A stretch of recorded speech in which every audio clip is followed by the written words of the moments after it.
Hey everyone, if you're a business owner, you have probably felt the pain of Google Ads. You go ahead and you set up a campaign, and for a while it's working absolutely wonderfully. And then your costs just they creep up, they go up and up.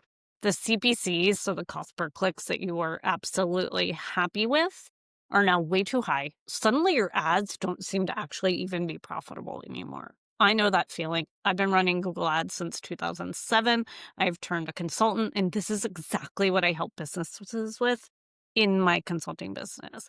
I know the feeling. And while most of the advice out there tells you to go ahead and chase cheaper clicks, so manual bidding, changing your bid strategy, that's not really a sustainable solution. What you end up doing at that point is playing whack-a-mole and then constantly chasing something that's cheaper.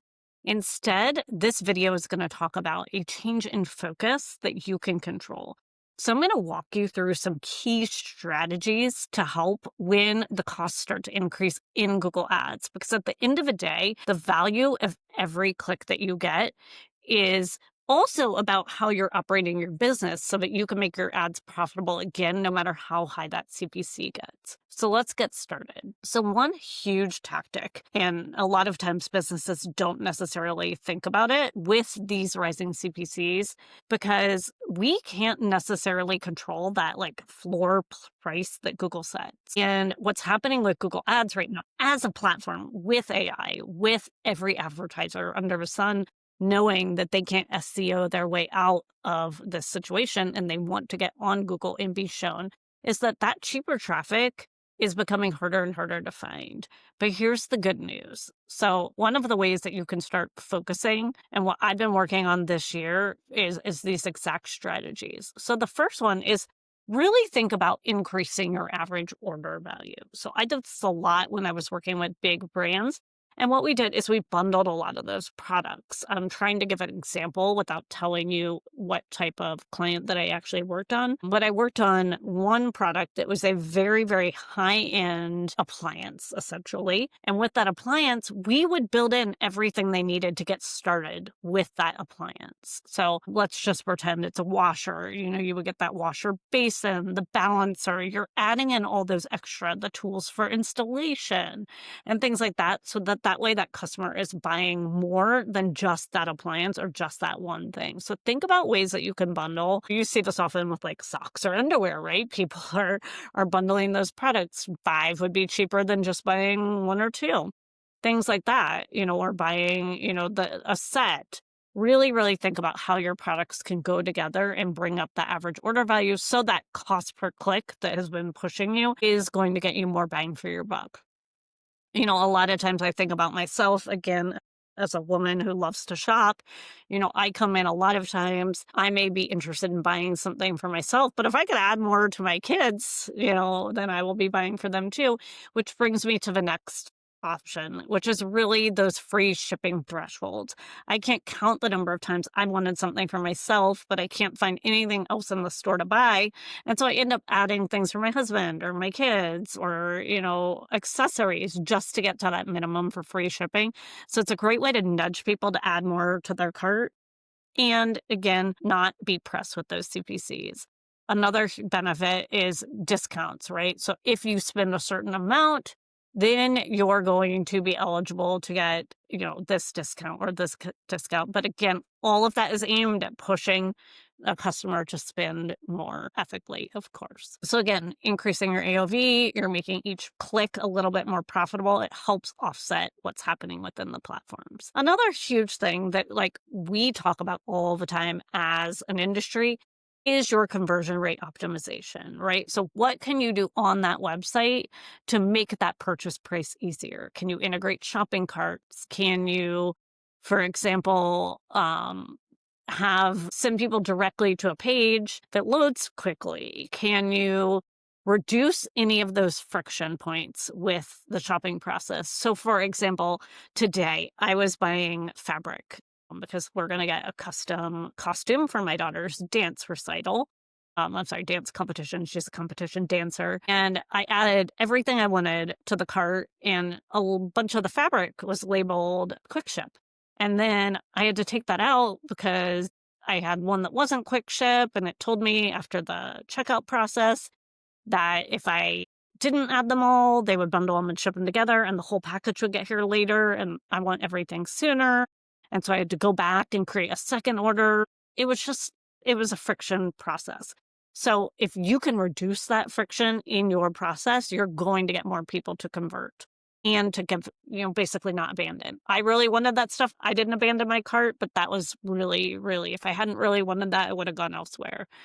Also, very clear calls to action. What do you want the person to do? Do you want them to buy now? Do you want them to sign up for a newsletter, learn more, a webinar? I mean, really be crystal clear about what that next step is. And I know sometimes it sounds very like pushy, but you can be that once the person has gotten to your website to get them to where they need to go. And really, these are incremental improvements. So even those small improvements that you make, changing button colors, changing the size of the text, making it really clear what the next step is, those can make a big difference in your overall ROI because it's really that exponential improvement there since you're driving so much traffic through your paid campaigns. Another thing to really, really think about is the lifetime value. And I'm going to talk about lifetime value again from the perspective of somebody that is really, really shopping a lot this time of year because I am buying these costumes for my daughter's competitive dance. So if I buy a leotard somewhere, right? I now know how it fits her. I now know the brand. I know what to expect.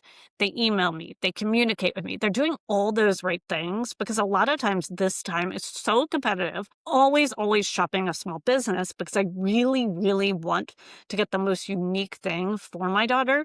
And so I'm noticing a lot of small businesses, they'll say, oh, it ships in 15 days. Okay, well, I have a lot of anxiety during those 15 days. Is that product even going to get to me? So what can you do as a company to help nurture me during that time? Well, put me on your sales list. I've already made that purchase. Nurture me. Tell me where my product is. I don't know. Update me. Tell me, your product is about to ship, couple days countdown. Do things to nurture that relationship, even though I've already purchased with you.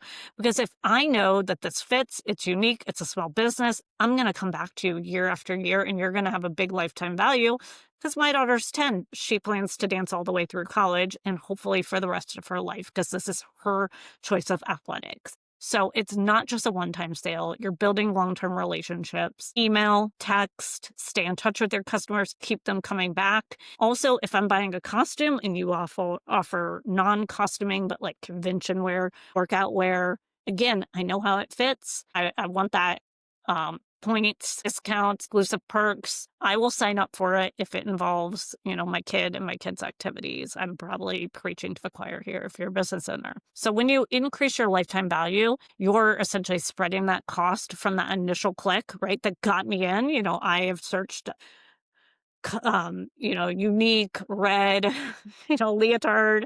You've gotten me in on that click, but then your ads over time are profitable because I've been introduced to you through paid search because I haven't scrolled, 18 pages down in SEO. And then I've come back and bought, 16 leotards over the next year for my daughter. This is my constant example here. And here's some bonus tips that I've heard just talked about like within the paid search community, that we can't forget. And these go back to just campaign management. So quality scores. Quality scores are still important today. And a quality score essentially is, does your keyword match your ad? Is your page landing, is your landing page quick? It's some of the stuff that we always talk about doing, but you're really aiming at showing Google that you are a good quality advertiser and that you can pay less per click.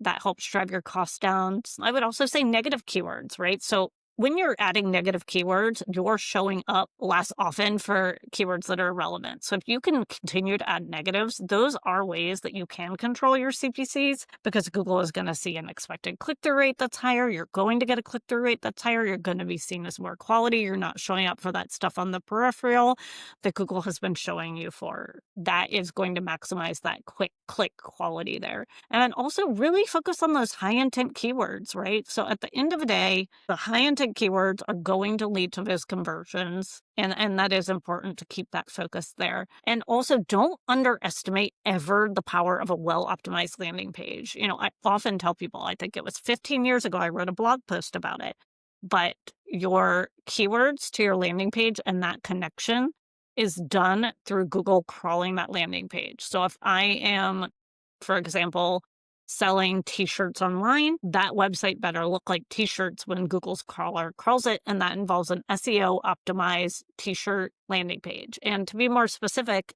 again, we'll go with this. If I am looking for red leotards, it needs to be optimized for red leotards. That is a very underused tactic. These are all great ways to make sure you're getting the most out of your ad spend. So there you have it. These are strategies to offset the rising CPCs that we're all seeing today, and a few bonus tips that I was able to offer. If you found this video helpful, hit subscribe for more tips to help you run your Google ads like a pro. If you're ready to take your ads to the next level, book a call with me and I will help you create a strategy that works for your business. No fluff, no gimmicks, just real results. Thanks for watching, and I'll see you in the next video.